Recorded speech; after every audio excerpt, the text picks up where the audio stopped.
Hi guys, today we are going to be making this liquid effect in DaVinci Fusion.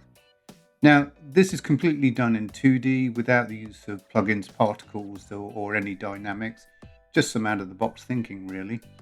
Now, before we get into it, this project is available for download on my website for completely free of charge. So hit that subscribe button and you can go to the link in the description below. Let's get into it. Right, so the first thing we'll need is a Fusion composition. So come up to your media pool here on the left and right click in a blank area and say new Fusion composition. We'll call it liquid. I'm going to drag that into our timeline and just give it a bit of time. Just make it the same length as the other one really, just cheating like this. Then I'm going to put my timeline marker over it, right click on the clip and hit open in the Fusion page. So here we are in Fusion. Let's get started. Let's bring in a background node, connect it across, clicking on the background node, make sure alpha is all the way down to 0 like that. Now what we're going to do is we're going to bring in another background node, clicking on it, make sure it's white, and add an ellipse to it by clicking here on the toolbar like that. We're going to take those two, we're going to select them, copy, Control V, paste. We're going to bring in a merge node and connect those two together. And then make sure you connect it to your background like so. Right, so on this one here, what we want to do is we want to change the color from white down to like a darkish, actually we'll make it black like that. Now what we need to do is turn off solid just here and show view controls just here. And if we increase the border width, watch what happens. You see that? We get that nice edge. How cool is that? Right, let's take down the size. So what we'll do is we'll click on this ellipse here. Now, if I move the width, what you'll see is it doesn't move the height, it only moves the width, and we need them to be equal. So the way you do that is if you click on this height, right click, go down to expression, then just drag this up like that to the width. Now when I move the width, they both move together, which is exactly what we want. So we need it to be about there. We're going to do the same for this one. So click on the other ellipse, right click on the height, expression, drag up to the width. We're going to do this a few times during the tutorial.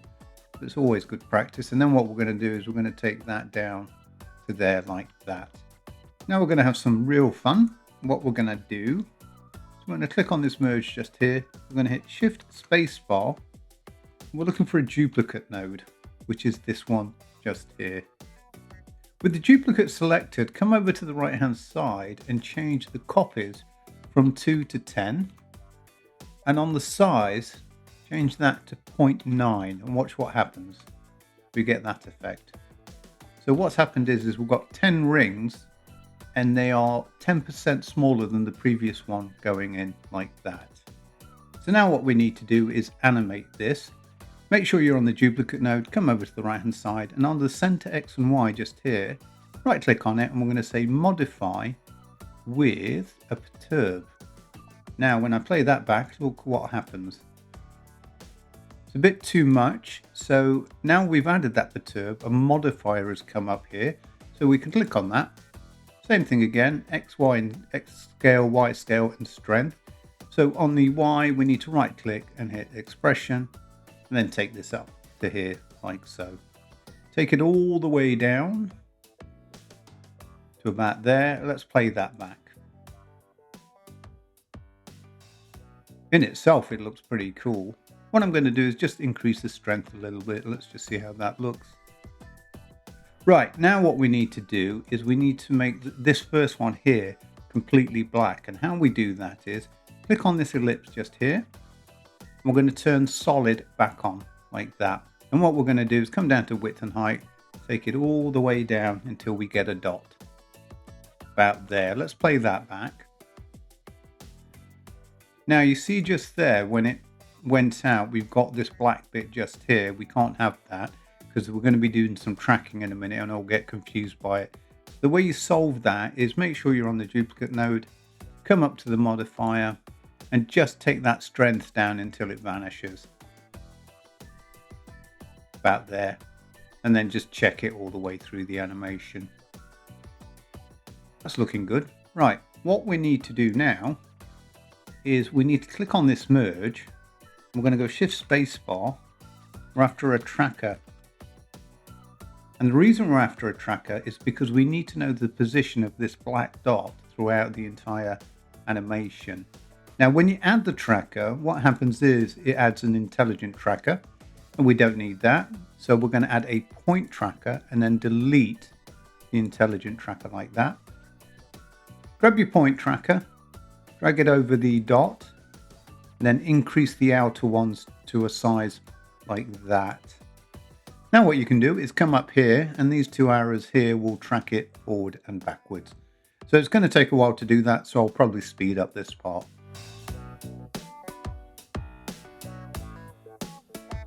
So it's done tracking. So now we actually don't need the tracker in the line just here. We don't want to delete it. So I'm just going to put it under this media out like that and then connect it across like that. This black dot, we're going to change the color of that. So click on it, click on the background, I apologize. Click on the background and make sure the color is completely white, like so. Now what we're going to do is we're going to create our little bit of water. And how we do that is we're going to add a background. Connect it across to our merge like that. Make sure the background is white. Then we're going to take the output from this duplicate node and put it into the mask of the background node, and watch what happens. We get to this. Now what we need to do is bring in another background node. Click on it, make sure it's white again. Connect it into this merge.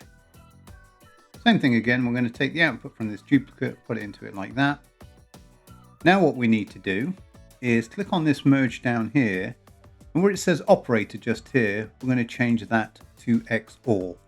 And I don't know if you can see, I'll zoom in.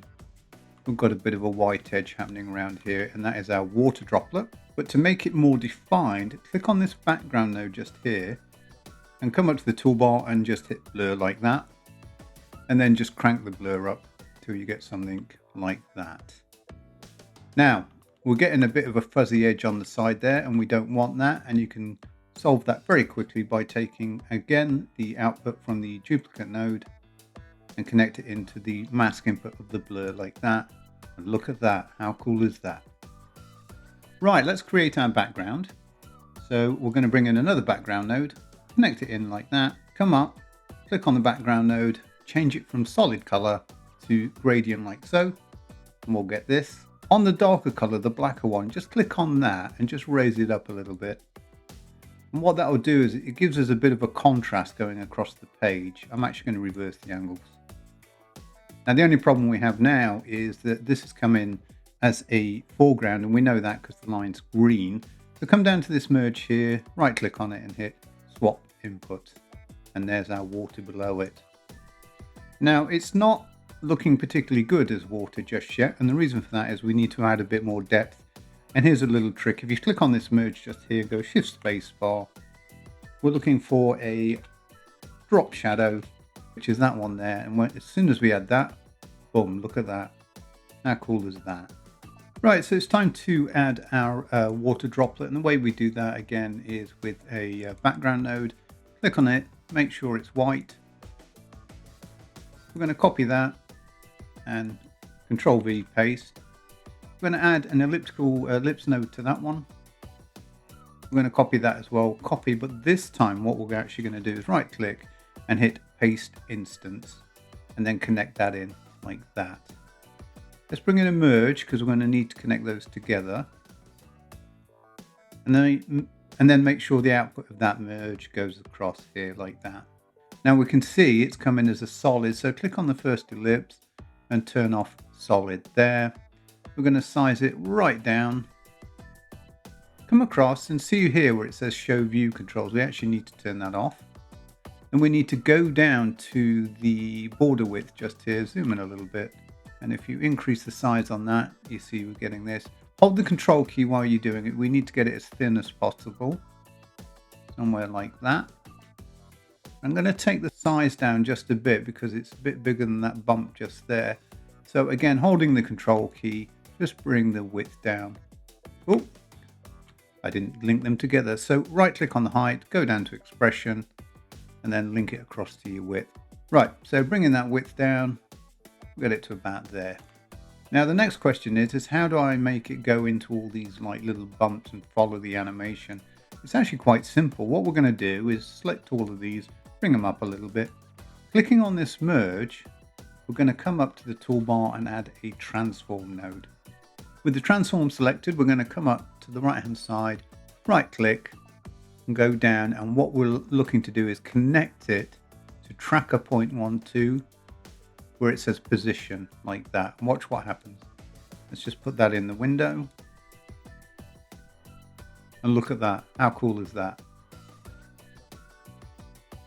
But we can make it better, people. We can make it better. One thing I'm going to do is go to the ellipse and just bring the size down a fraction. Then the other thing I'm going to do is this drop shadow here. What we'll do is we'll right click on that, copy, again, right click and hit paste instance. And we're actually going to put it under the bubble like that and connect it in like that. And now we've got the same drop shadow on both.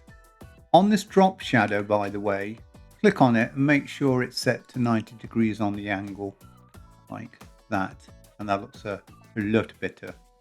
Right, let's add our logo. And the way we do that is I downloaded this from somewhere on the internet. I think Vector Easy as normal.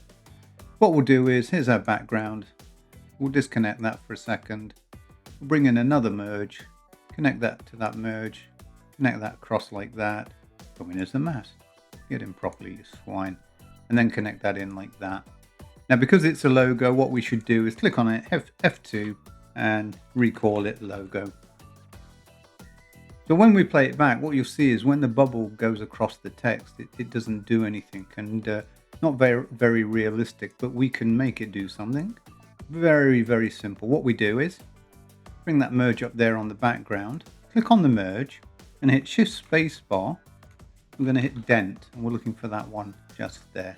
When we add it, we get this ball like that. So what we're going to do is we're going to shrink it right down till it fits just inside of our droplet just here. We're going to cheat again. We're going to come across with the Dent selected, come across to the right hand side, and under center, right click and go connect to tracker 1 position again. Then when we play that back, we get this. How cool is that? Now you can change the strength of the dent just clicking on it just like that. Now all you need to do is make sure you're somewhere where it's over the logo, somewhere like that. Zoom in, and then holding the control key, just take the strength down to something a bit more manageable like that. I hope you enjoyed this tutorial. Like I said at the beginning, this project is available for download off my website. All you need to do is go down, hit subscribe, go to the link in the description. You can download this project and any other project that's on there for completely free of charge. If you have any comments or ideas for tutorials, please leave a message below. I do read them, and I do actually love reading them. And I'll see you in the next one.